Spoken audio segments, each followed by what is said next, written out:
16 жасқа дейінгі көрермендерге ата-аналармен бірге көруге ұсынылған.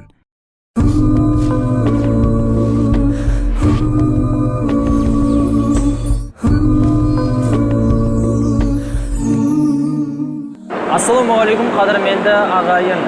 Мен дәл қазір қасиетті Мекке қаласындағы ең үлкен құлшылықтардың бірі саналатын тас ату аймағында тұрмын. Бұл жерде тәрвия күндері аралығында 3 күн бойы қажылар шайтанға тас ату амалын жасайды. Яғни дәл осындай ақабаларға тас лақтырады. Әр қайсы ақабаға 7 тастан лақтырады. Бұл дәстүр, бұл сүннет, бұл құлшылық сонау пайғамбарлардың атасы саналатын Ибраһим пайғамбардың дәуірінен бері қарай келе жатады.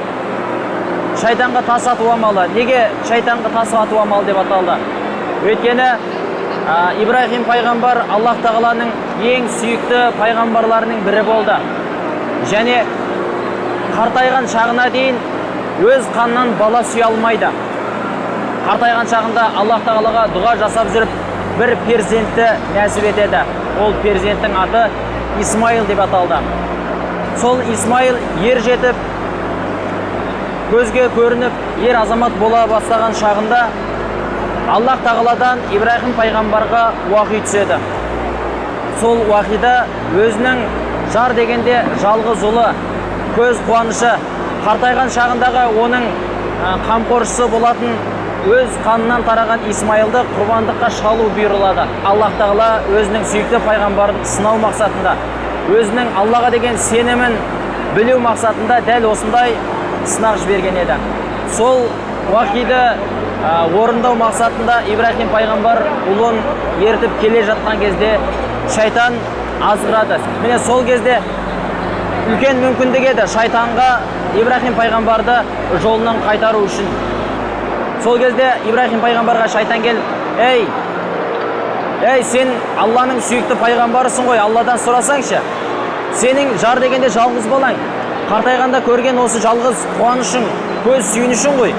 Сен Аллаңа жалынсаң мүмкін уақиын қайтарар деп түрлі жолдармен азғыра бастаған кезде Ибраһим пайғамбар жерден 7 тасты алып, шайтанды кет, лағынет шайтан, мен Раббымның жолында, оның бұйрығын орындау жолында еш қайтпаймын, райымнан қайтпаймын деп шайтанға 7 тасты бисмиллахи Аллаху акбар деп 7 тасты атып қуып жібереді.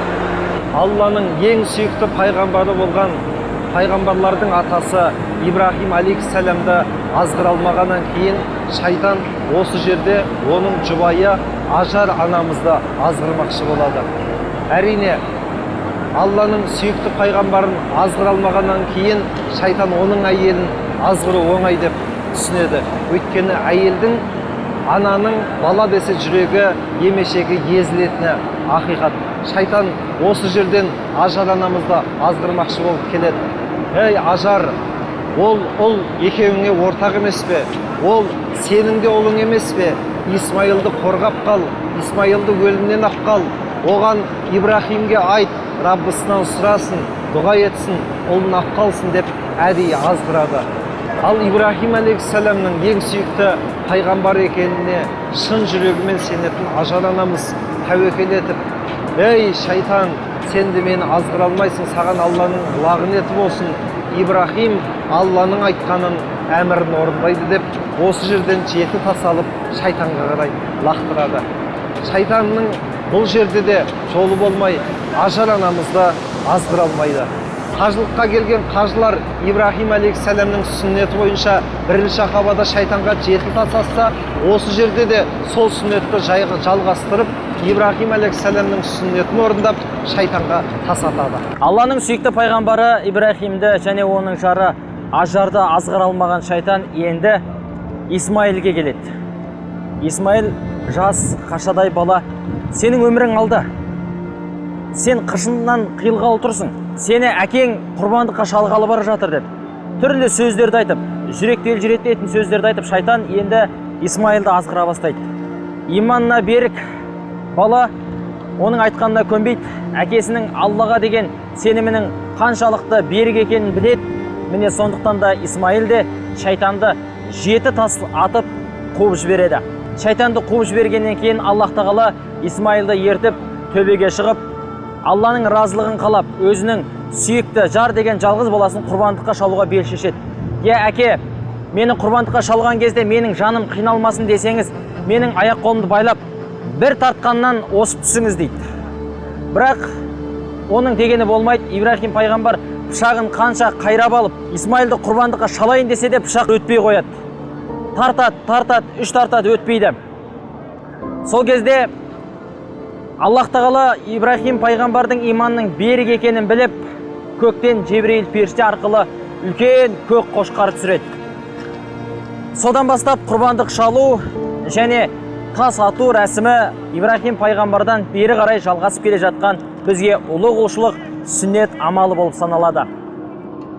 Қажылар Мина жазығында 3 күн түнейді. Міне сол 3 күн түнеген кезде осы әрқайсы жамаратқа 7 тасты бір-бірден атып шығады. Негізгі сүннет амалы бойынша Мина шатырлары оң жағымызда, ал Мекке қаласы Әл-Харам мешіті сол жағымызда болу керек. Қазіргі таңда ол сүннетті толықтай орындауға кейде мүмкіндік бола бермейді. Адамдардың көптігінен жамараттың арғы бетіне де, бергі бетіне де шығып қажылар тас атады. Ал тас атып болғаннан кейінгі кез дұғалар қабыл болатын кез. Бұл 7 тасты ата салдым болды деген сөз емес. Сол 7 тасты лақтыру арқылы пайғамбардың сүннетін орындаймыз. Және Аллаға деген иманымызды қуаттаймыз. Сондай-ақ сол тасты лақтыру арқылы шайтанға жау екенімізді білдіреміз.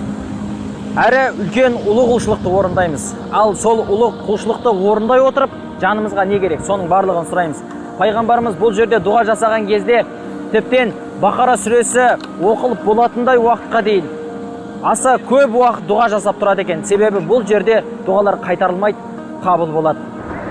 Жаңа айтқанымыздай, көріп білгеніміздей, жамаратта тас ату рәсімі тікелей шайтанды таспен ұру емес, ол Аллах парыз еткен қажылықтағы құлшылықтың бір сипаты. Яғни Ибрахим алейхиссаламның сүннетімен, амалымен шайтанды жазалау. Және әр жамарат ақабаға тас атып болғаннан кейін дұға жасалады. 2 жамаратқа тас атылған кездегі жасалатын дұғалар, ол дұғалардың қабыл болатын жері. Пайғамбарымыз саллаллаху алейхи уассалам тас атып болғаннан кейін Бақара сүресі оқылатындай уақыт аралығында дұға жасап тұрады екен. Шынымен де қажылықты аңсап келген бауырларымыз дұғаларын жасады. Иншалла сол дұғалар қабыл болса екен деп тілейміз. Қажылық қабыл болса екен деп тілейміз. Елімізден келген барлық қажылардың, әлемнен келген барлық қажылардың біреуінің қажылығы қабыл болатын болса, иншалла дұғалардың қабыл болатыны, елімізге үлкен олжа болатыны анық.